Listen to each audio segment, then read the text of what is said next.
Primeiro, darles moitas gracias aquí aos de Linux, porque xa é o segundo ano que nos invitan, así que ojalá podamos volver aquí outros 20 anos máis. E, bueno, a todos os que colaboran, a Xeopesca tamén por axudarnos nos viaxes. E, bueno, chamame Pablo, son enxeñeiro informático desde hai uns meses, ainda moi novinho. E son secretario de GEPUL, da asociación, bueno, supoño que Javi xa falaría algo de GEPUL, imagino que sí, e xa non vou contar moito máis. Xa no Twitter poñerei as diapositivas aí, pero se non supoño que non estou na escola do blog. Bueno, son un que se mete en moitos fregados, me gustan facer moitas cousas. Estou no Google Developers Group de Coruña, estou en GEPUL, defendendo o software libre por diante de todo. Fui un emprendedor, montei, bueno, non chegou a ser unha empresa, pero eso de Bagmash foi un proxecto empresarial con un compañeiro. Agora estou traballando en Imatia, que é unha consultoría aquí en Coruña. E para a semana que ven empezo en Moque, que é unha empresa holandesa, que tamén ten oficina aquí en Coruña, un sitio bastante chulo para traballar. Así que nada, sintes no mundo da informática. E, bueno, o primeiro que quería contar é que estamos na sociedade da información, non? Non sabemos moi ben que é a sociedade da información, eso quer dicir que temos moitísimos datos. De feito, había un dato que tiña por aí anotado que foi dos máis xogos que atopei, porque hai un montón de disparidade de datos, non? Pero falaba de que no ano 2009, solamente en ese ano, producíronse 2,5 trillóns de bytes. Eso é, en un ano, toda a información de toda a historia da humanidade. Produciuse nun ano. É unha auténtica barbaridade. Hoxe en día estamos xerando información en todo momento. Ahora mesmo estamos xerando toda esa información con os nosos teléfonos. A nosa posición, as aplicacións que temos, como os usamos, todas as transferencias bancarias que facemos, as pulsadas biométricas que comentabas antes, non? Todas estas cosas dos runners, un montón de información que les estamos dando por aí. Hai sensores por todos lados, nesta facultad seguro que hai unha pila de sensores de presión, de temperatura, para encender as luces. Incluso vindo para aquí, merquei un billete de tren, coa miña conta de Renfe, paguei bus urbano coa miña tarxeta de bus, non? O consumo da luz, un montón de información, de feito sobre Open Data, les falamos de Open Data, podes ver nas webs do Estado. Incluso hai neveras inteligentes que xa saben o que tens na nevera, non? Que poden xo dicir, incluso poden recomendar que comprar. Entón, bueno, vivimos nun mundo da información. Hoxe en día, ten un gráfico que non traigo aí, producense 50 millóns de tweets ao día, é unha auténtica embalada. En Amazon compranse casi 73 cousas por segundo. Cada segundo en Amazon compran 73 cousas. Outro dato moi guai é que en un minuto, cada minuto, súbense 20 horas de vídeo en YouTube. En cada minuto 20 horas. Hasta que nivel hai datos, non? Como se está xenerando a toda a cidade. Queríamos falar un pouco das webs, supoño que todos un montón de veces, non? Cando entráis unha web, encontráis estes míticos pop-ups de aceptas cookies, non? E aí nos paramos a ler, que pon aí, non? Todos aceptados, é algo que eu fago tamén, non máis leo. Pero, bueno, quería contaros un pouco que son as cookies, non sei se coñecedes o que son as cookies, pero basicamente hai información. Son pequenos cachiños de información que se meten as páginas web no teu navegador para cousas útiles, cousas, por exemplo, tú cando entras en Amazon, non? Metes o teu usuario e contraseña, a web metes unha cookie no teu navegador para que non te teñas que loguear cada vez que entras, non? Tú pechas o navegador, volves a abrir Amazon e aí está a cookie dicindolle este usuario está logueado, non tens que meter o usuario. Como? Ou, por exemplo, en Amazon mesmo, cando metes cousas no carrito, Amazon metes unha cookie no navegador. Entón, ti pechas a pestaña, volves a abrir, abres Amazon, e aí tes o teu carrito e onde están as cousas aí. Bueno, é como moi útil. Pero tamén vale para outras cousas, non? Vale para que nos espíen, ao final. Eles poden se meter un montón de información. Entón, eles poden ver por onde vas, como te moves polas webs, que webs visitas habitualmente, non? Iso é o que lles interesa realmente. Queríamos enseñar un plugin, pero bueno, aquí non se pode instalar, o portátil non vai, así que nada. Pero é un plugin para o Firefox que é moi chulo. Bueno, como somos poucos, queréis podo enseñar aquí o portátil. Pero realmente,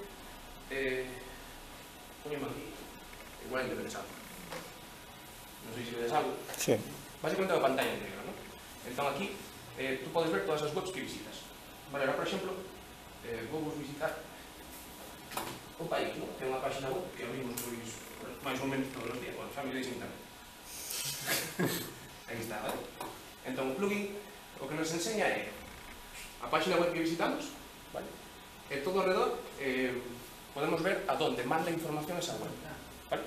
Entón, cando tú entras no país, o país colle e manda información a todas estas webs que hai aquí ao redor e dicen, este paisano entrou na miña web. Vale? Sí. Parece... Dentro de pouco. Tú sin darte cuenta, pues oye, ahora o segundo que vas a visitar, pues vas a visitar o mundo, porque, bueno, en el sentido que quer informarse, ¿no? Claro. Cuando visitas outra página web, outro periódico, que suelen ser os peores, ¿vale?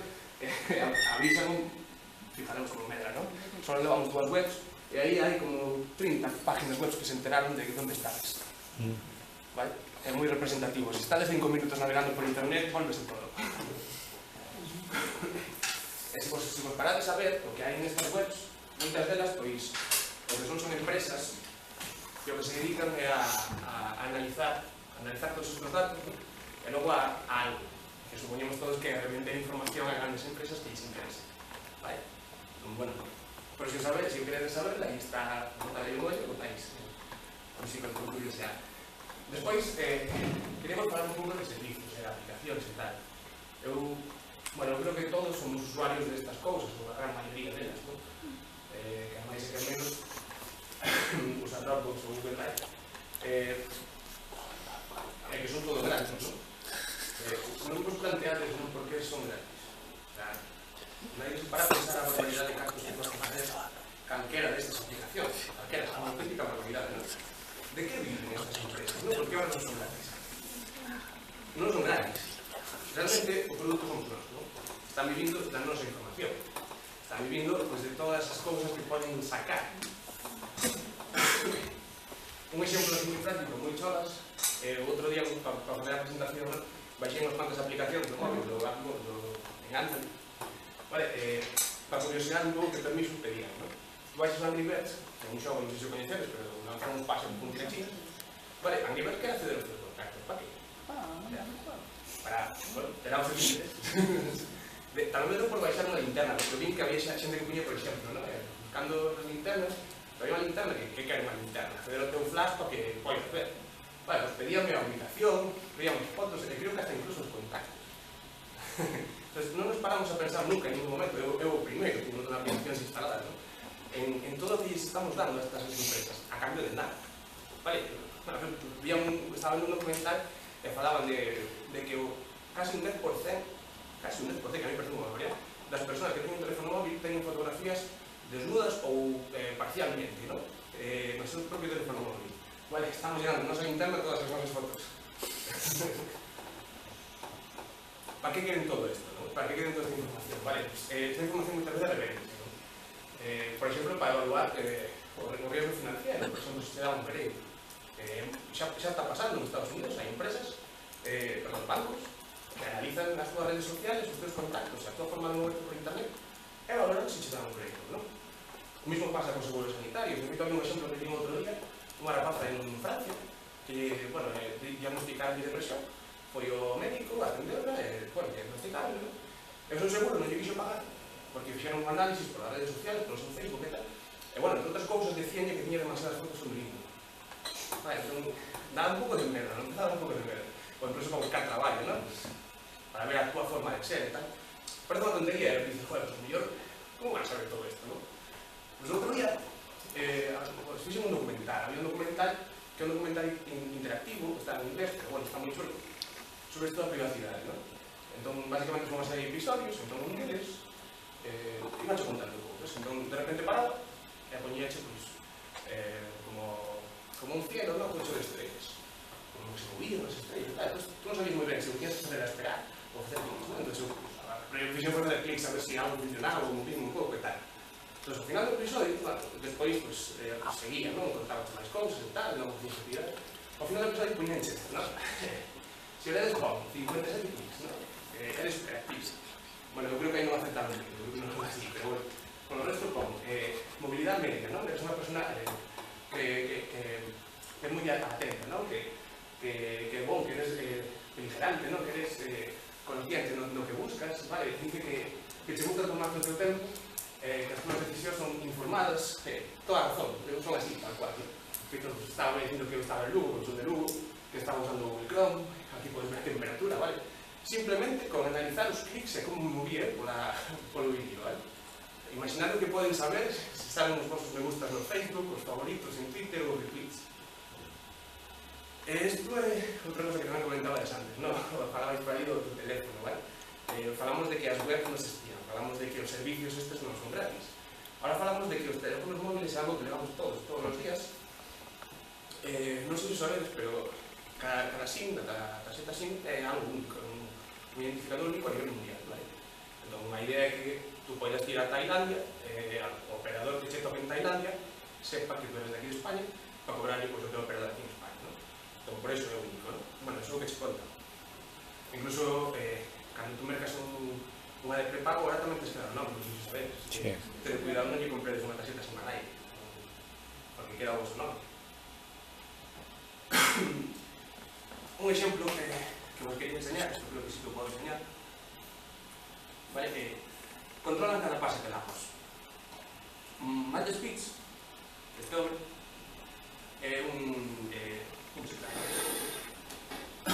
membro do Partido Verde alemán, un membro do Partido Verde alemán, non?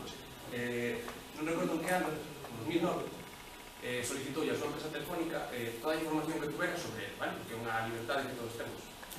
Vale, entón, despois de bastante pelea legal, conseguiu que a empresa en cuestión lle mandara un ficheiro de texto enorme, un montón de información aí en claro, que non podía entender claramente, sobre os últimos 6 meses, que é o máximo o mínimo que lle ten que dar, digamos, por lei, vale? Sobre todo o que ten sobre ele, non? Entón, ele o que fixo foi contratar unha empresa de visualización de datos para ver que era eso, ¿no? Que era toda esa información, ¿no?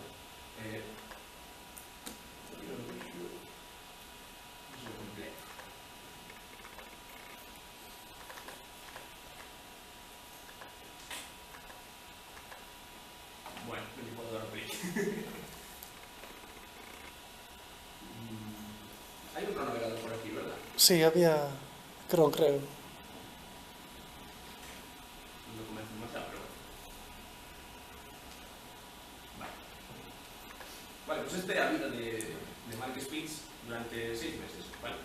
Podes ver por onde se moveu esta persona, podes ver todas as chamadas que ten cada día da semana, podes ver todos os SMS, a duración da súa conexión a internet, vale? Por suposto tamén podes ver o contido, o que pasa que non o vou publicar, evidentemente, non? Pero podes ver o contido de todo isto todo estaba en esos datos que tiña a súa empresa telefónica. Que fixo a xencia de visualización? Cruzou esos datos co que pasaba co seu Twitter, cos seus perfiles públicos de Twitter, creo que de Facebook tamén, vale?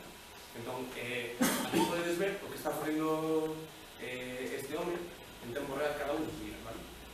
Pois aquí contamos que tuvo unha reunión coa red social para falar sobre privacidade e protección dos consumidores, vale? Podes ver todas as chamadas que tuvo en cada momento, podes ver que un par de días despois vai a unha manifestación e vedes como se move el por o mapa.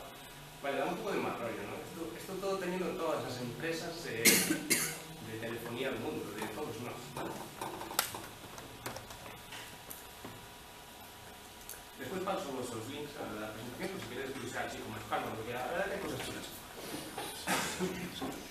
Outro consello que vos quería dar era que teñades cuidado coas wifis abertas, non? É moi habitual, pois, a mellor que vayas a un aeropuerto, que vayas, a un aeropuerto menos, pero que vayas a un hotel, a un bar, non? Que hai unha wifi que non ten conexión, que non ten ni siquiera cifrado, non accedes simplemente conectado que estáis en internet, vale? Normalmente, cando procedes eso, o que estades aceptando unha serie de termos e condicións que lle permiten ao usuario ou ao dueño da wifi mandar información vosa, deles que, vale? Entonces, notáis moi bien. Antes de conectar. Porque pasa. De feito, que fixeron un experimento foi añadirle nos termos e condicións un coñecido hotel, non recordo tal, que é unha empresa coñecida, que se te conectabas a wifi estaba dicendo o dueño do hotel non recordo, non sei se era a vida de teu fillo para toda a historia ou algo así, vale? Poñío os termos, nomás, poñío máis ou menos en grande, non? Vale, pois só un 5% de personas que se enteraron do tema, vale? Aí estamos en condicións de nada. Vale, eso é algo vinculante, vale, esta barbaridade non, pero acceder aos vosos datos. Tema de control social, vale? Isto xa é máis políticamente correcto, máis non temos que preguntar as cousas, pero non sei se vos acordáis das manifestacións de Ucrania que hubo aí un par de anos ou así, non? Bueno, pues unhas manifestacións, unhas máis multitudinarias, non? O día seguinte a miles de personas, incluso chegaron un SMS de que sabemos que estuvisteis nas manifestacións ilegales do pasado día. Entón, dá un pouco de medo pensar que os gobernos poden ter acceso a todas esas cousas. Un pouco de mal rollo. Algo máis que quería contar, non recordo que. Mira, máis letra.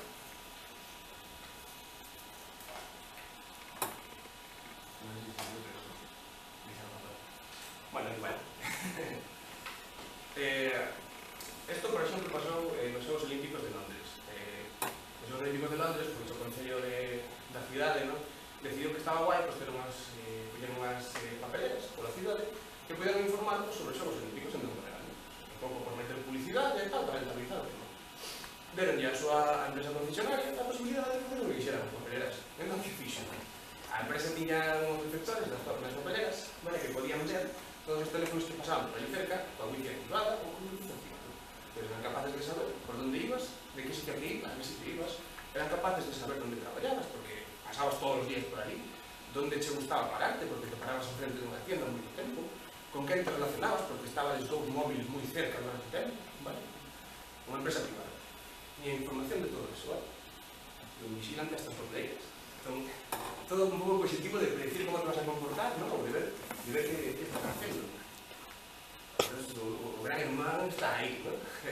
parece mentira, pero está aí. Non sei se coñeces este paisano, non sei se alguén lo coñece, no que nos sale moito na tele, ¿ves? Vale, este hombre informático traballaba na NSA. Bueno, o tío decidiu escapar con un montón de información confidencial, ¿vale? Entonces, gracias a él sabemos que a NSA pues, existían todas esas comunicacións que lle pasan por aí cerca. De feito, en Estados Unidos, bueno, non son un experto en leyes, non estou seguro que isto se chame exactamente así, pero creo que hai unha cousa que se chama acta patriótica.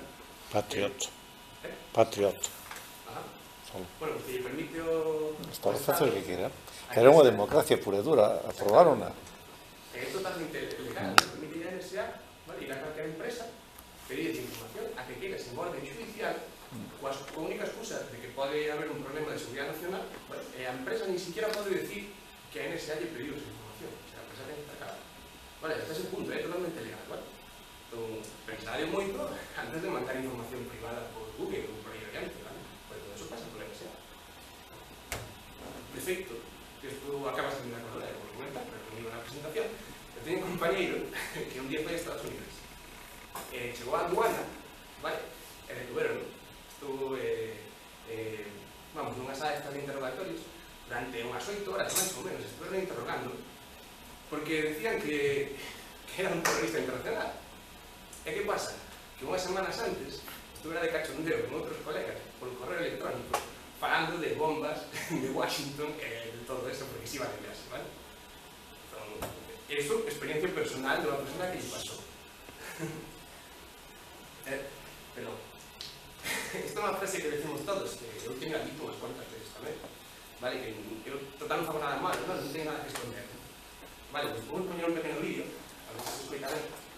Despois pasamos o link, porque son 10 minutos de vídeo, e merece moita pena, está moi ben en español. Simplemente vou poñer ao final. A nuestros vigilantes no les importa que no seamos nadie, que no seamos importantes, porque son algoritmos, no son personas, y nuestro perfil es automático, existe aunque nadie lo mire. Y el día que alguien lo mire y te cambia la suerte, tu perfil, tu historial se convierte en tus antecedentes. Puedes acabar atascado en el aeropuerto de uno de los 75 países donde ser homosexual es ilegal. O puedes acabar en un país donde echarle una foto a una farmacia de producción masiva desde el otro lado de la carretera es terrorismo. Esto pasa en Estados Unidos. O puedes acabar en Siria, donde le pegan tiros a la gente en la calle, activistas, periodistas, especialmente. Puedes acabar en México DF, donde los Zetas tienen acceso a la información de las telefónicas para ver quién contacta con la policía y cortarles la cabeza. Hay 1000 maneras de estar en el sitio equivocado, en el momento equivocado, y a veces ni siquiera te tienes que mover. En Holanda tenían un censo, y era un censo que incluía religiones, con la mejor intención del mundo. Querían saber cuántos protestantes, cuántos católicos y cuántos judíos tenían para saber cuánto dinero tenían que poner en cada comunidad, en cada iglesia o sinagoga. ¿Qué pasa? Que cuando llegaron los nazis ya tenían los deberes hechos.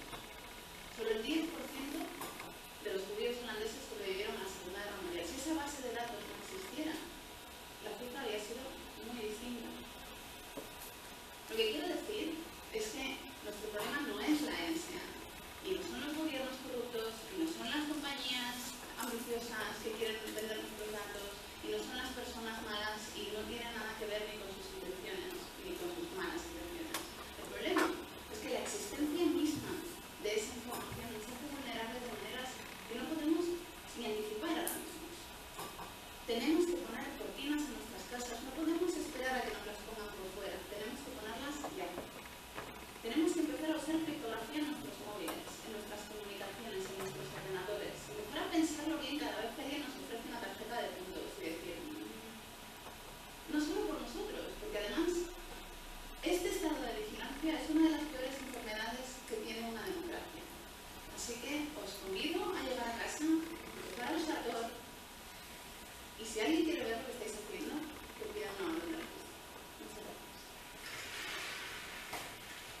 impresión de que é moi difícil de garantizar a privacidade, non? E cada vez é máis complexo.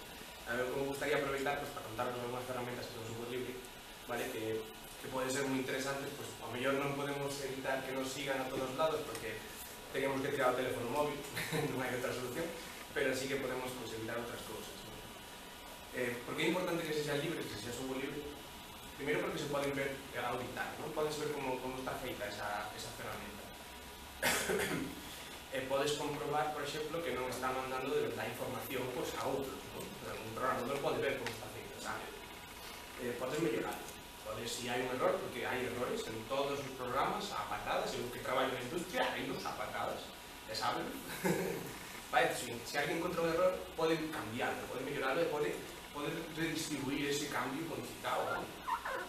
Que si tú, por exemplo, por calquer, bueno, sendo un fenómeno de informática, eres capaz de descargarte Windows 10, por exemplo, que non é software libre, eres capaz de compilar e conseguir o código fonte, que eso é moi difícil, vale, eres capaz de encontrar sobre eso un error, cambiarlo, si intentas publicar eso, vale, estás facendo algo ilegal, non podes cambiar nada en un software que é privativo, vale, ese punto, por eso é importante que exista software libre. O primeiro que ustedes é un sistema operativo libre, vale, Linux, cualquier distribución de género Linux, é software libre, pero estou de acuerdo, mellor non ustedes Ubuntu, Ubuntu tamén manda bastante información para ir adiante, eu uso Ubuntu, é un error, pero non sabía todo. É certo, pero por exemplo non usé Windows, ¿no? Por que non usades Windows? ¿no? Non sei se sabes que Windows 10 está sendo investigado por os tribunales europeos, porque parece ser que está mandando demasiada información a Microsoft sobre os teus usos, ¿no? Sobre como usas tus ordenadores. Vale? Con moita seguridade non dá. Temas de comunicación, unha alternativa a Skype ou a Google Hangouts para facer videochamadas, ¿no? É Jitsi, que vos digo a verdade, para mí hasta é máis cómodo incluso, ¿no? Jitsi é super guai, de feito é distribuído, quere dicir que non ten un servidor central porque pasan as comunicacións nin se almacenan. Entón, e aquí podes crear unha sala de chat, eu que sei, Linux xornadas, vale?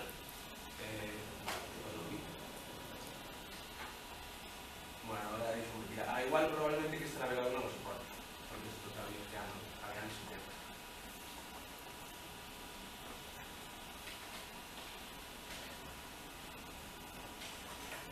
Sí, probablemente sexa ese. Vou probar con un account, con mellor de cosas de Firefox. Pois non. Bueno, pois eso, joder, é unha... Non se autoriza. É super cómodo, tú abres eso, abres unha sala de chat que tú con o link pasas yo a quen queras, ¿vale? Solamente é unha conversación entre ti e él, non pasa polos servidores de Google nin por nadie, non queda en ningún lado, ¿vale? Fecha, desaparece, é super sencillo, non tens que andar creando unha conta en Google para poder buscar a sala de chat de Hangouts, ¿vale? Conmigo é super cómodo, Jitsi. Ferramentas de chat. Supoño que a gran maioría, pues, bueno, incluso eu, o sea, todos usamos WhatsApp, ¿vale? WhatsApp, pues vale, está guai, escóndense que está cifrado, que todo eso non pasa por ningún lado, pero bueno, eu creo que bastante máis hora desde que está con Facebook, que, bueno, que non é un exemplo a seguir precisamente en privacidade, ¿no? Snowden, por exemplo, recomenda moito Signal, vale? Eu estou empezando a usar últimamente, a verdade que funciona moi ben, é todo cifrado e tamén é seguro libre todo isto, e podes de verdade asegurarte que está cifrando as cousas, vale? Eu teño un compañero que é moi friki e collero, baixou o seu código para comprobar se estaba facendo as cousas. O Telegram, que probablemente é máis extendido hoxe en día, non sei se vos usades Telegram, pero vamos, é bastante habitual casi, non? Telegram ten chats privados nos que desaparecen as mensaxes, se non queda nada en ningún lado, por supoño, así que en navegación, vale, eu aconsello-vos escapar un pouco de Google, ainda que ao final é moi difícil escapar de Google, non? Pero eu tamén estou intentando pouco a pouco. DuckDuckGo é unha alternativa a Google que funciona bastante ben. Bueno, Google ten cousas malas, primeiro que vive das búsquedas, das publicidades, non? Eso é todos. Pero tamén ten unha pega, non? O que busco eu en Google non ten nada que ver con o que buscas ti ou co que buscas ti, vale? Están os resultados, digamos, a imagen e semejanza de cada un, vale? Eso dá mal rollo. Despois enseñamos o link, que era unha noticia que leí no Confidencial, que chamábase, como era? El plan de Google para salvar al mundo del yihadismo, ¿no? Entonces, contaba, como xa fixeron estudios, e Facebook tamén o fai, co fin de tratar de que a xente que busca cousas relacionadas con o yihadismo en Google, vale, redirigila hacia os contidos que refutan un pouco as teorías do yihadismo, ¿no? Coa idea de que esa persona convencela de que non se meta no yihadismo, ¿no? Vale, bueno, está guai, ¿no? A todos nos gusta que non haya máis yihadistas, pero para esta pensar y dices, hostia, qué fácil lo teñen, ¿no? Para cambiar a nosa forma de pensar. Simplemente poñenos o que les queren. Podo aportar algo? Por favor. Hubo un estudo, ainda se fixo fai relativamente pouco, máis ou menos un ano, no que Facebook probou a manipular as nosas emocións. Non o fixo con todo o mundo, pero sí que se fixo unha proba con uns certos usuarios aos que se lle puxo noticias máis tristes nas súas novidades e outros que se lle puxo noticias máis alegres e comprobaron que realmente tiñan impacto en como nos sentíamos nese momento si nos xuntaban todas as noticias tristes que tiñan os nosos amigos a vez ou nos puñan as máis alegres.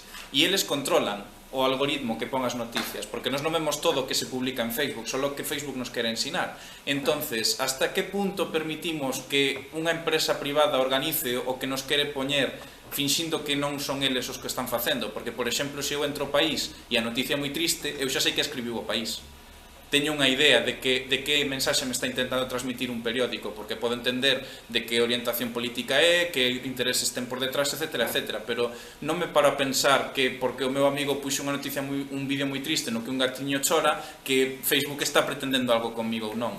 E, sin embargo, iso sí que pasou. Facebook sí pretendeu nese momento facer ese tipo de experimentos. E, pese a que non son éticos e non son legales, porque non se poden permitir sempre a xente libre, senón que eses experimentos se teñen que facer con xente que sabe que está sendo sometida a un experimento, nada proíbe a Facebook facelo. De feito, publicaron un artigo despois e nadie lles puxo ningún tipo de responsabilidade civil por haber feito iso. Cousa que se debería haber feito no seu momento. Entonces é tremendamente curioso como certas empresas poden organizar o que nos vemos ou deixamos de ver e que nos teñamos a falsa idea de que estamos vendo libremente o que está pasando nese momento. Que, por exemplo, é o que pasa co navegador de Google. Google nos dá os resultados que a Google lle interesa, non os resultados que existen aí. Sí, exacto. Bueno, non sei, xa non quero abrir debate, pero non sei se crees, pero non sei se alguna vez algún escoitou falar da burbulla das redes sociales. Vale, ao final das redes sociales levante a rodearte, digamos, do que che gusta a ti, ¿no? Ou do que ten a túa forma de pensar. Hai estudios científicos que fan, o sea, hai estudios científicos, ¿no?, que demostran que as cousas que che gustan a ti, para ti internamente son máis verdad que as que non che gustan, ¿no? Entonces, facendo que tú estés nunha rede social na que a maior parte das cousas gustanche porque está relacionada contigo e todo, o único que consigues é ensanzarte moito máis, digamos, nos teus pensamentos, non? E deixar de ver as dos outros, non? Entón, si, hai estudios gráficos, e mostran gráficamente, non? Moi chulo, Google fixo un estudio sobre eso, e ves como a xente está cambiando, está deixando de estar así para estar totalmente separada, vale? Os que están nun lado contra os que están no outro, non? En todos os temas. É moi curioso, a incluída das redes sociais, se tedes curiosidade, pois buscai por Google, que bueno, está tan con e está moi guai. E logo hai un mogollón de información de como usar esas páginas web, os teus dueitos, non? Entón, eu recomendo vos que vedes Firefox, que é a alternativa máis normal, non? Ou Tor, se xa sodes un pouco friki, se estou empezando a probar Tor. Realmente é un Firefox, é igualito que Firefox, só que capa certas cousas. Está dado con un clic, ademais ponche por defecto xa DuckDuckGo como buscador, funciona perfectamente, non hai... Eu estou empezando a probar, claro, bloquea os plugins, por exemplo, se usas... E, bueno, non ten moito sentido acceder a Google, a Facebook, a este tipo de páxinas desde Tor tampouco. Tor está feito para que navegues de forma libre, pero evidentemente as cookies de moitas empresas, como antes se nombrou, están recopilando a información igual. Aí no tema este temos dos conceptos que non son, na que parecen iguales, non son que privacidade e anonimato. Son dos conceptos que van bastante vinculados con todo eso, navegar. Entonces, diferente. Quizás Tor proporcione un certo máis de anonimato, non privacidade, porque Tor tamén, xente que está deso, pois o tema das cookies capaces de tracearse dentro de Tor, digamos, perfilarte fora, é dicir, non porque estés en Tor. A ventaxa que sempre da Tor é a verdade que non te posiciona, pero realmente tú a teu navegador pode dicir que non te posicione. Entonces a xente sabe que non estás. E iso que fai, además ten unha pestaña chula que che dá a dirección da última IP na que estás. Entonces podes ver que nesa ventana igual estás navegando en Australia, e cando en vez cambiache con pasos intermedios. O tema da privacidade, do anonimato, todo funciona mellor que na privacidade. Eu creo que todo completado. Seguro que sabes unha cara. No, nada. Isto é un aprendizaje colaborativo, que es lo que se trata de decir eso, y eso é realmente gustame nese tema. O perfilado que fai Google, o buscador de Google, que o negocio do buscador é que os resultados que a ti che dean se sean relevantes para ti, que se ten que ser relevantes para ti, non que tú busques sexa relevante. Por eso a ele lle preocupan tanto que ese contido que che dan é bo, porque se o que tú buscas non atopas, pois isto non está perdendo, é o negocio de... Entonces teñen que cuidar o seu negocio, non o poden facer de outro xeito. A pregunta é iso, cando chega ese momento no que non sabes se é o contido que tú queres ou o que queres. Pero é relevante para ti, é dicir, entonces, en cuanto se sea relevante para ti, non te vas a preocupar nada, non, estou buscando esto, non entra na ética, porque a verdade é que son SAs, SA significa sin alma, todas estas son empresas sin alma, a alma dela non a ten. DuckDuckGo tamén é unha empresa, Firefox está mucho detrás, que tamén é unha empresa, AdBlock tamén é unha empresa. Pero o seu contenido, a súa responsabilidade... Poderíamos falar de AdBlock tamén. Son moito máis altas as responsabilidades sociales desas empresas, que non é dicir, o objetivo de cualquier empresa, en la que se xa de contenido social, se xa ganar dinero de manera... Por eso, porque había un problema que había en Google e dixeron, nos queremos ver unha alternativa que garantice a privacidade, ou que non recomende as cousas, pois, certas modificacións nas... Non sei que comentaba, Sí, que AdBlock agora mesmo está nunha polémica tamén porque el controla o mercado de anuncios agora mesmo. A maior parte da xente que está utilizando ese servizo bloquea ese servizo os anuncios. Entonces o que empeza a facer agora é vender a certas empresas que se queren anunciar. De feito, ten un trato xa con Google, por exemplo, para poder vender esa publicidade e que esa publicidade se salte o bloqueador. É dicir, que como eles fan esa peza de software e distribúen esa peza de software, eles deciden a partir de agora que anuncios vas a ver ou non. Co cal, en vez de ser algo que simplemente bloqueaba anuncios sin máis, empeza a ser unha comercializadora de anuncios, igual que Google, igual que son todas as empresas en internet. O cal é tamén a falta de ética que hai a veces en certas empresas, pese a que todo o mundo entende que unha empresa se necesita financiar de alguna forma ou doutra. O interesante de AdBlock, estou de acordo con eso, non? Eles teñan a súa política, van a facer eso. O interesante é que é software libre. Entón, calquera vai poder montar o AdBlock tal cual calcado, que non faga eso.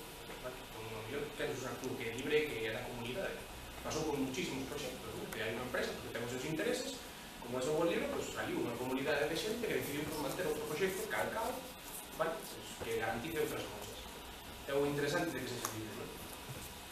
Bueno, non comentaba non só por os anuncios, sino porque moitas veces os anuncios tamén te traquean, saben por onde van e que te puedes explicar onde estás, non? E que é o que faz, se faz clic ou non. O blog ten a posibilidade tamén de bloquear esas cousas. Logo a nivel de nube, o que dicen a nube, eu puse unha camiseta de Leave No Cloud, non? Unha campaña da Facebook Foundation tamén, de que realmente non hai nube, a nube son os ordenadores de outros. Realmente son os ordenadores de Google, de Amazon e de 4 máis. Entón, todos usamos Google Drive, non? O calendario de Google, non? A gente dá medo de comprar un vuelo en Ryanair, e que de repente se chega un aviso no calendario de, mira, tens un vuelo non sei que día, a tal hora buenas. Tal día, tal hora, tens que estar 2 horas antes no aeroporto. Non me dame, nunca vos pasou. Ao mesmo tempo comprades o hotel, e tamén vos pon no calendario, vos dice onde está e todas as cousas, e manda con información sobre a cidade onde vales. A mí dá un pouco de máis, vale? Entón, nada, iso tamén hai un par de alternativas. Bueno, todos os chismesetes son links, vale? As webs. OnCloud, Open365, OnCloud, é unha nube propia, non? Entón, hai un mollón de proveedores que por 3, 4 ou 5 euros ao mes, pois eles están en un servidor, que ten un cloud montado e tú podes usar como se fora o Dropbox. Ten dentro un mollón de cousas, un mollón de plugins, para editar en tempo real con Google Drive, un montón de cousas, non? E logo puxen a alternativa a Open365, porque os coñecín personalmente, son españoles, están en Barcelona. Ahora me sinto moi guai, moi preocupado porque se haxe software libre e porque é pola privacidade. O guai que ten é que non tens que montar en ningún lado. De feito, se abres a web, xa o tes aí, podes consultar en el navegador, pero podes iniciar sesión, momento unha beta están avanzando ahora, pero está bastante chulo.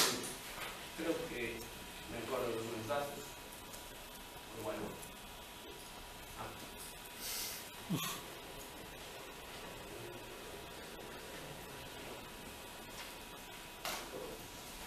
De momento unha beta, bueno, teño configurada para que este en inglés, pero non sei se vai en español tamén, vale? Pois é o mesmo, ten unha aplicación para ter no teu escritorio, como Dropbox, pois ter as túas carpetas con as túas cousas, tes editores de Excel, de documentos de texto, de PowerPoints, ten plugins, a verdade que non cacharei moito, pero en teoría tamén ten plugins para calendario, para contactos, para todas estas cousas, para que teñas unha aplicación móvil tamén, creo. Non sei se xa teñen xa, pero bueno, estaban aí. Por defecto dan 20 gigas rápido, bueno, non fago publicidade, pero que está guai, vale. É como unha alternativa, vale, se vos interesa. Que é unha alternativa construída sobre proxectos de software libre que xa había antes. E isto é software libre, encima. O sea, tú podes descargarlo e montarlo nos teus servidores, se queres.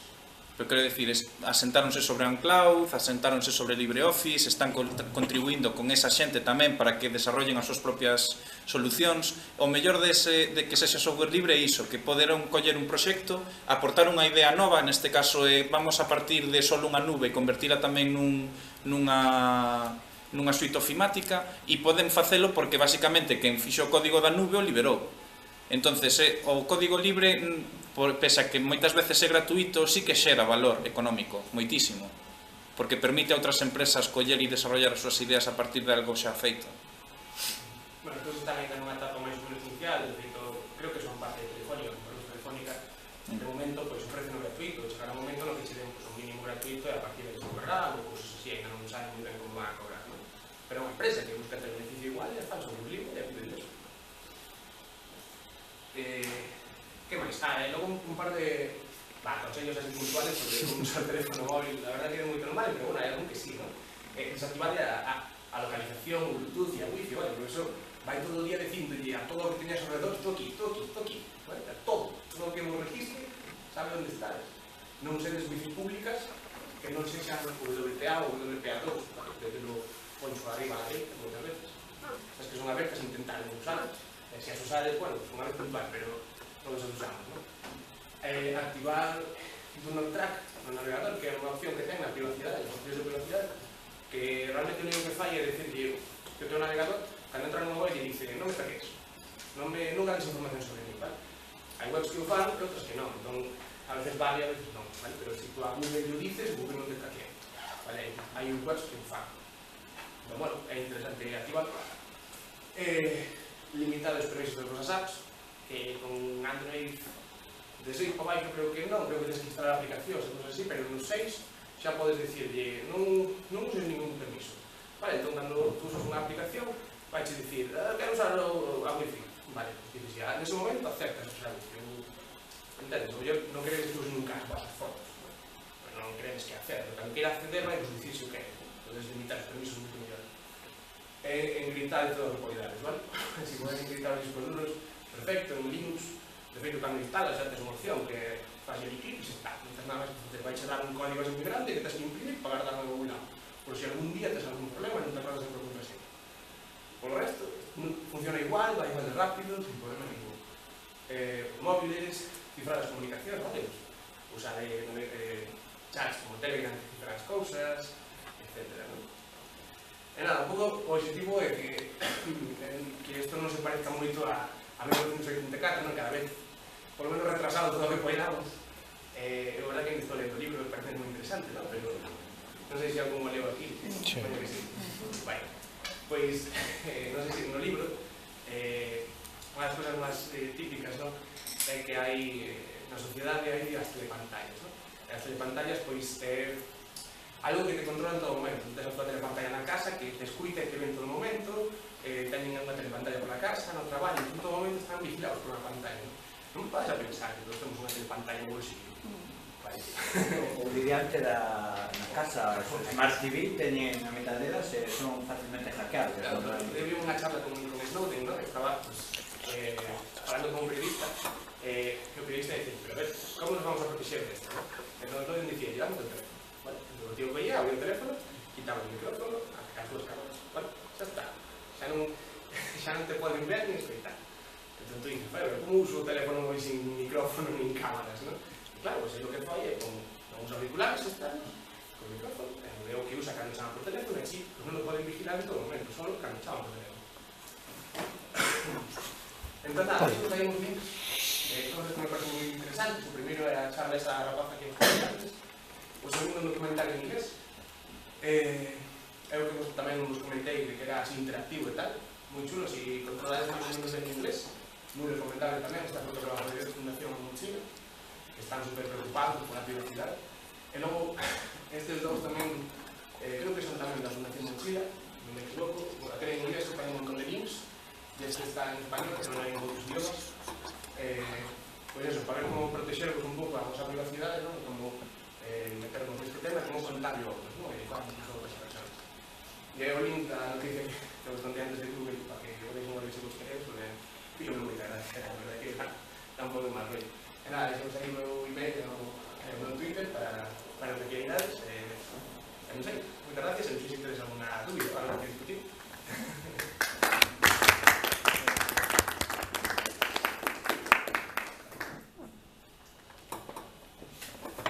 Hai ferramentas que son software libre para un mogollón de cousas, igual.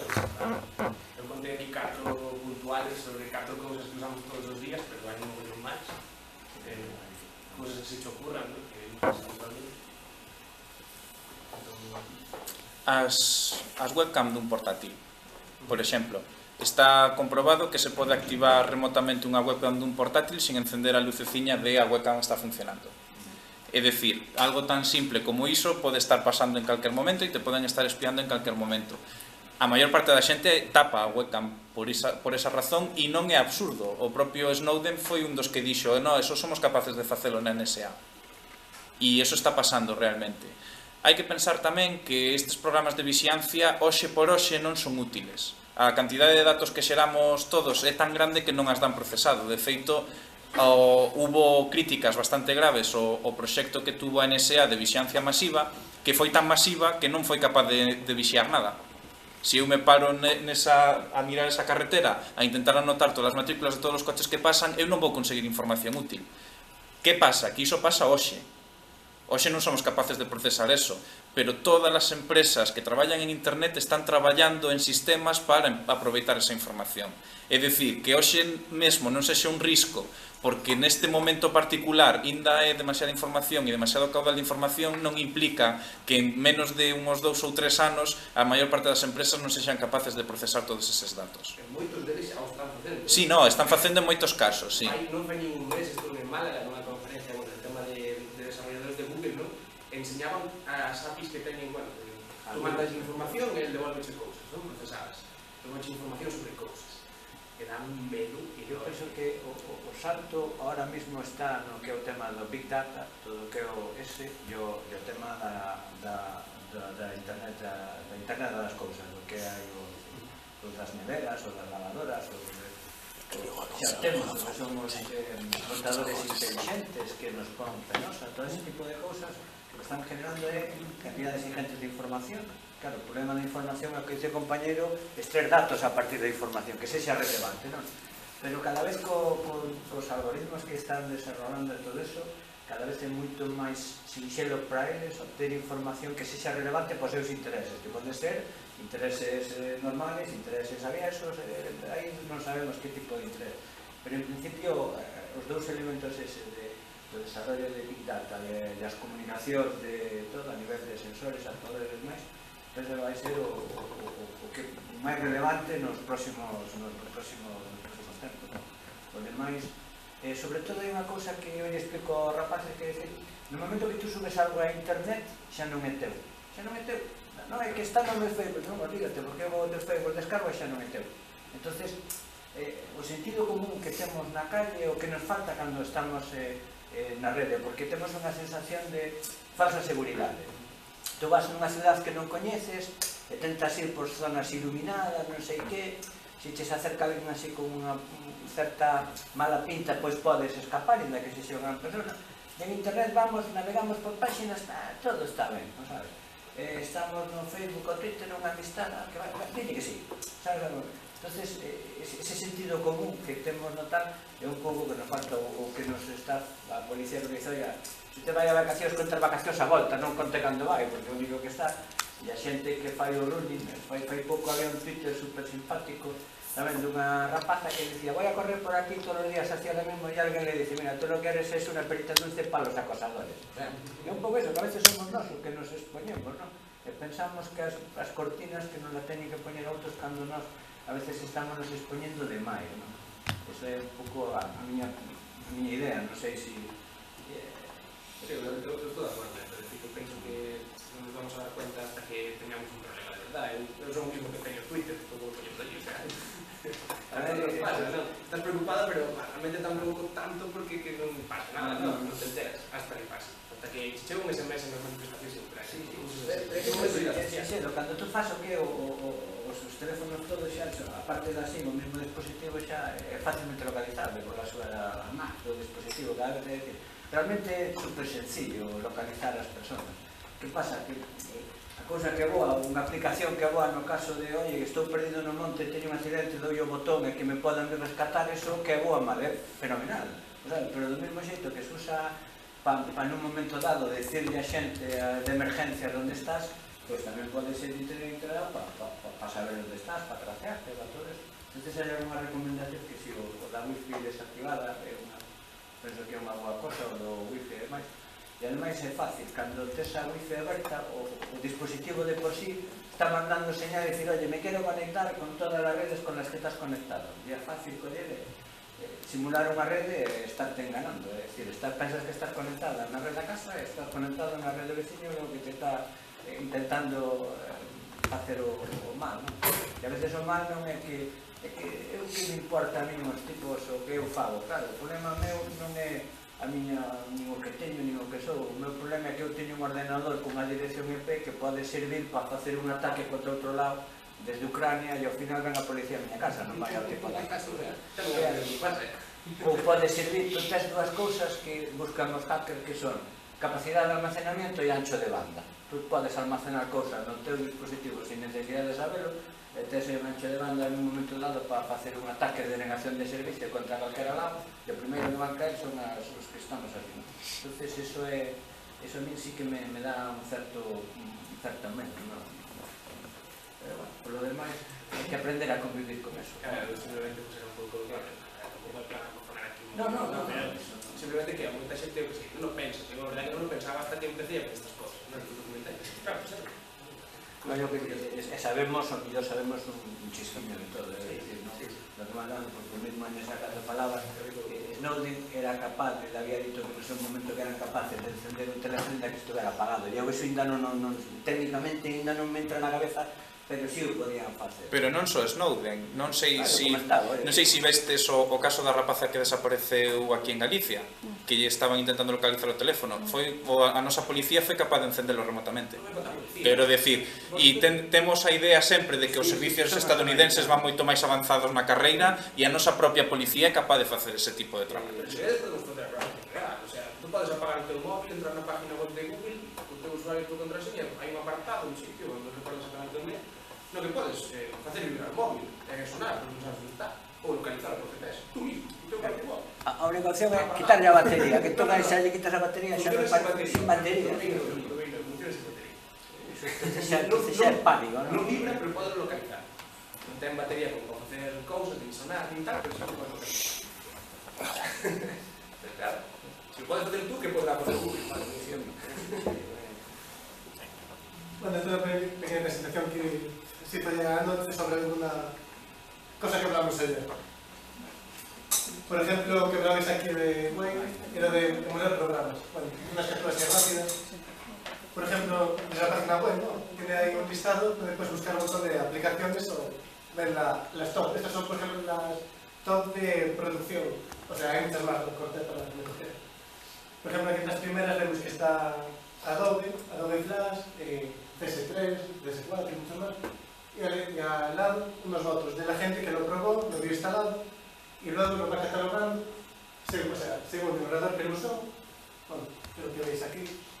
el orador donde lo usó, para saber en qué entorno lo probó, en qué fecha, qué versión usó del programa, lo había instalado. Dice sí, por ejemplo, lo de hecho que funcionara bien, sí, y luego le damos ranking, que va de una gama más alta, más baja.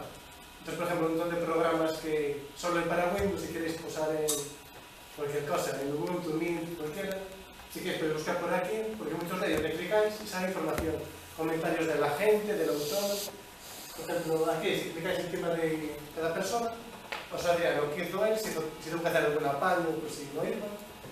Pues la forma rápida de saber si os va a funcionar el programa que queréis y que no hay. Ya sabrá es esta página. Lo del instalador que hablamos el otro día era el viejo que tiene un punto. Bueno, este es el nuevo, el que está ahí a mi derecha. Y desde este buscador, es que es aquí arriba. Bueno, aquí arriba, el programa que quieres. Y con un clic lo instalas, algunas por categorías. Por ejemplo, Inkscape, que a lo mejor se nos suena, que es para editar fotos. O Transmission, que son para bajar torrents. Como si fuera el BitTorrent. Pues lo mismo, que se instala solo con un clic. Y la otra opción era que le decía a otro compañero que este programa que se llama Synaptic, que tiene también un buscador, es un poco más feo, por así decirlo, pues tiene un repositorio mucho más grande y busques cualquier cosa y también con un clic le das a instalar, solo te pide que metas tu clave para asegurarte de que eres tú quien quiere hacer, no cualquiera, y se instala con un clic. Luego por lo de la terminal, que dije el otro día, de que un montón de páginas poner el comando para que lo instales. Pero las páginas lo ponen porque es lo fácil, porque lo copias, lo pegas, intro, y se acabó. Y tiene que decirte, vete a tal página, bájate, lo instala. Al final es un montón de pasos y puedes tener cualquier problema. En cambio, con copiar y pegar, con terminar, ¿qué pasa? No siempre están estas opciones que son muy cómodas. Y hasta, por ejemplo, es el mismo. Es el centro de programas que tiene Manjaro, el otro que le dimos. Este se llama Autor. Pues, por ejemplo, tiene el buscador arriba, clicas en un programa, por ejemplo, bueno, tiene aquí un programa seleccionado, te sale el nombre completo y toda la información. La página web de la que fue quitada, la versión, todos los programas que van a usar a mayores. O sea, te da toda la información de lo que va a usar y de dónde ha salido. Para que tú siempre sepas de dónde viene lo que estás bajando. Y si está igual, con un clic, automáticamente. Y además este tiene la ventaja de que está conectado a su vez, arriba de todo, que tiene el dibujito como de un alien de color verde, que conecta con el repositorio de AUR. No sé si os suena alguno mejor.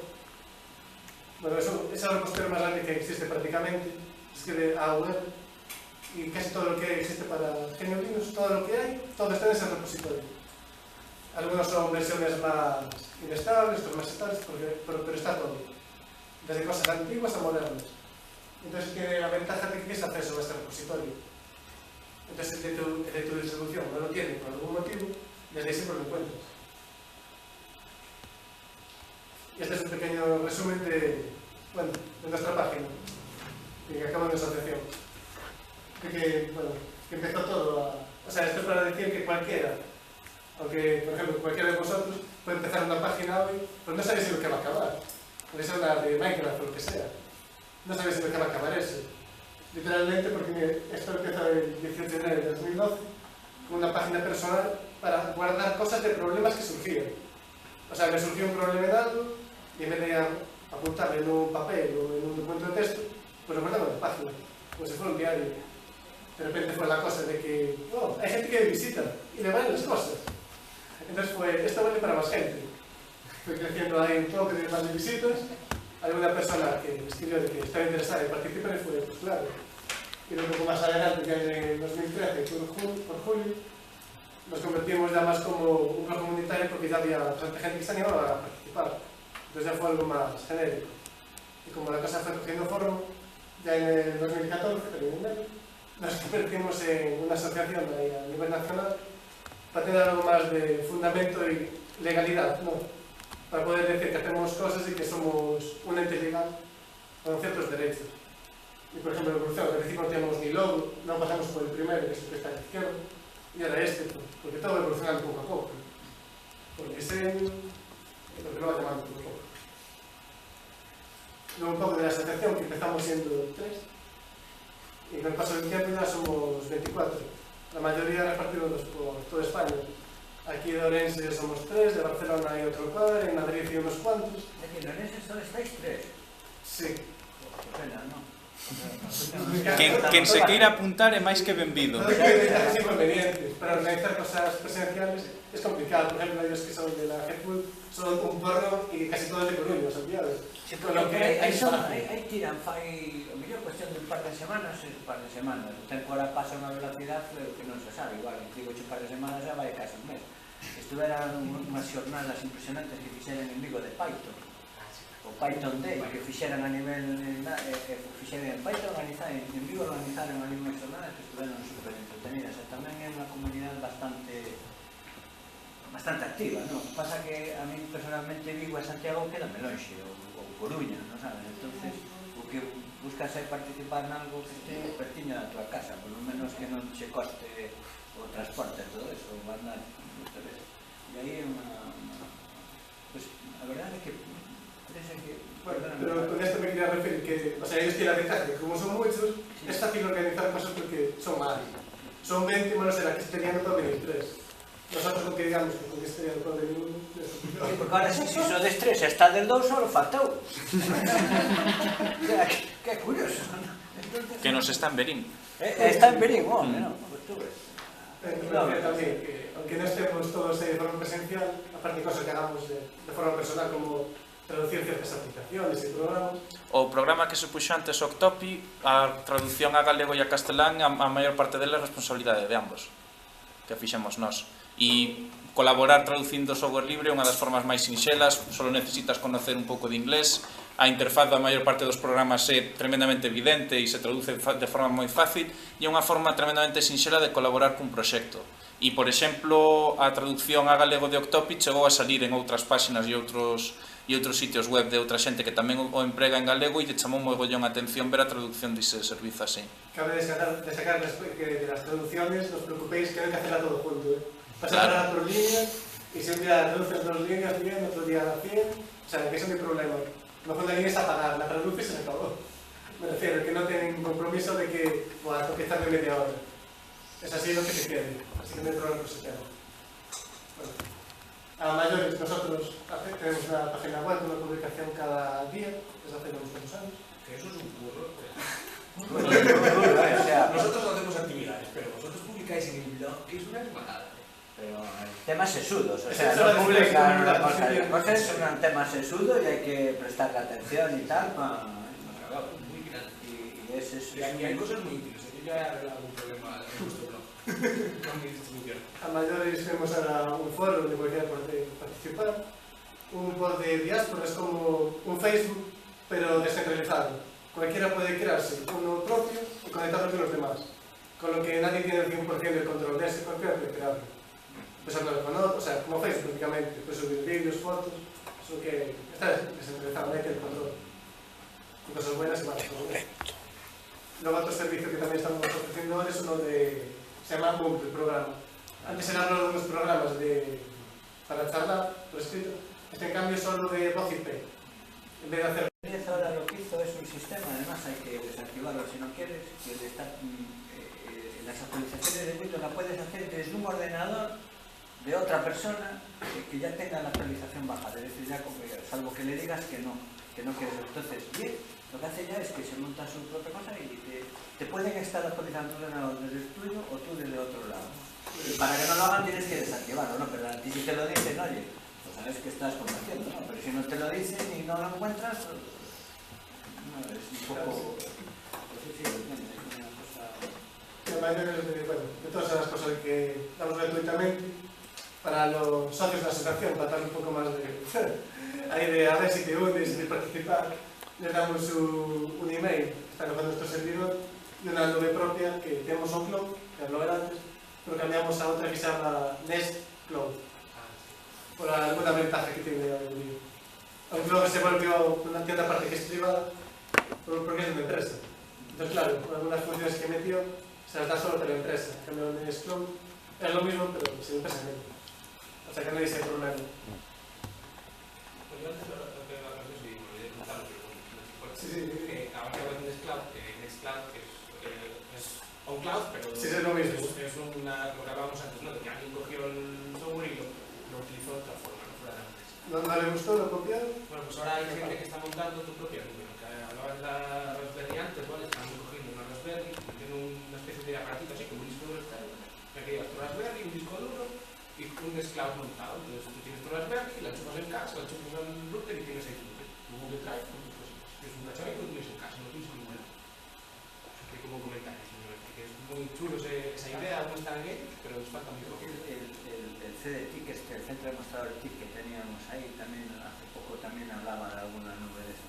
No recuerdo, a veces te mandan mails de sus proyectos que tenían. Lo que pasa es que ahí, aunque utilizan parte de muchas distribuciones en software libre, lo que te están es vendiendo directamente, mira, yo te lo pongo, no te preocupes, ya el servicio lo vas a tener, sabes que tu RP o tu tienda va a ser con software libre, pero aquí es una posibilidad que ya se haga negocio con estas aplicaciones y está bien, o sea, sabes que el código lo vas a tener libre, ¿no? Y hablaban también de uno, pero no recuerdo, no me suena ni uno ni otro, pero ellos también hablaban de que tenían una nube, y eso sí sería un plan. Pues eso, Podría no ser un sé. plan, sí. Yo creo que habría comentado unos datos curiosos de nuestra página, comparando que nuestra página es muy pequeñita, comparando con lo que tienen otras, que son inmensas. Así, desde el 2012 hay casi 12.600 comentarios y la gente no comenta muy poquito. De comentarios y respuestas de la gente, que es una burrada. Y desde el 2012 que ya hemos publicado ahí algo más de 2.000 artículos, que son una barbaridad. Que de eso no es una barbaridad, eso no se cobra. Hacen tiempo libre. Y por ejemplo, de que estuve mirando ya estadísticas, ¿no? Desde que llevamos este año, estos 10 meses, de datos que hemos enviado nosotros de gente que se conecta, descarga la página web, las imágenes, el texto, que eso no ocupa nada, que eso no ocupa una atrapallada, pero imágenes y texto no ocupan nada. Hemos enviado ya algo más de 2 teras, que eso es un animalado. Y eso es en texto y algunas imágenes, con lo que me parece que es una pasada, y solo en este año. Y algún comentario un poco más ya personal que tiene, de personas que nos leen, ¿no? Lo que llevamos de este año son 140.000 personas este año, que viene así, bueno, que luego cuando dice la división, eso de una persona cada 3 segundos me pareció muchísimo. Para una página pequeña de cada 3 segundos me parece muchísimo y estoy muy contento. Bueno, y de que lo que damos desde que empezamos, hablamos cerca de los 6 millones de visitas, que ya es todo un logro, una página que no comercializamos, ni pagamos por publicidad, ni tratos con empresas, ni Estado, ni nada. Pero que... No, o único trato que temos é un contrato de publicidade pequeno que de vez en cuando se vai renovando e o que nos permite manter todo isto funcionando, porque ao fin e ao cabo hai que pagar un servidor, un dominio, etc, etc. Pero realmente ten razón, que non temos nada especial para conseguir toda esa xente máis que os artigos que están escritos. Sempre que escribieron preguntando sobre si queríamos hacerle publicidad a alguna cosa, fue de, ¿en serio? No lo esperábamos.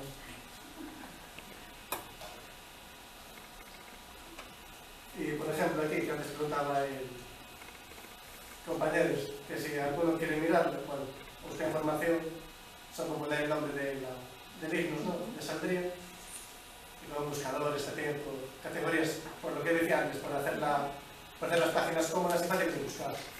Mira, juego, Matías, ¿viste ahí? Hay un montón. Emuladores, si te encantan, hay un por donde yo he subido. Hace unos días son muy chicos subiéndolos, estoy muy encantado. Y nada, sobre esto invitaros de que si alguno, por ejemplo, quiere escribir o contar su experiencia, si un día instala una distribución de Linux, se instala, pues un día quiere meterse aquí y contar su experiencia, pues fantástico. Mira, por ejemplo, aquí tuvimos de una chica que hizo el otro día un artículo de cómo fue su experiencia el primer día que se instaló. Y aquí se compartirá aquí con la gente. Y tuve 13 comentarios y 400 visitas. Y encantado, la chica iba respondiendo y solo contando su experiencia, que no era nada más. No sé, a algunos interesa más ya mirar de que cuando está su oración, tenemos aquí arriba un enlace donde os podéis meter en ella y poder ver un poco lo que hacemos y lo que hay. Y ahora vamos a mirar de instalar un sistema Linux en un portátil. Y aquí Ismael. Sí. que teño que aproveitar e reinstalar o meu sistema, así que se queredes podemos ensinar como se fai máis ou menos, vale? Bueno, instalar non hai que instalar, basicamente. Salvo sen corralo. Así que por esa parte... Porque vexo que ninguén trouxo o seu portátil, Sí, non vos atrevistes, pequeno, ou sí? pero Atrevedes vos alguén a instalar? esto que la máquina y tu portátil.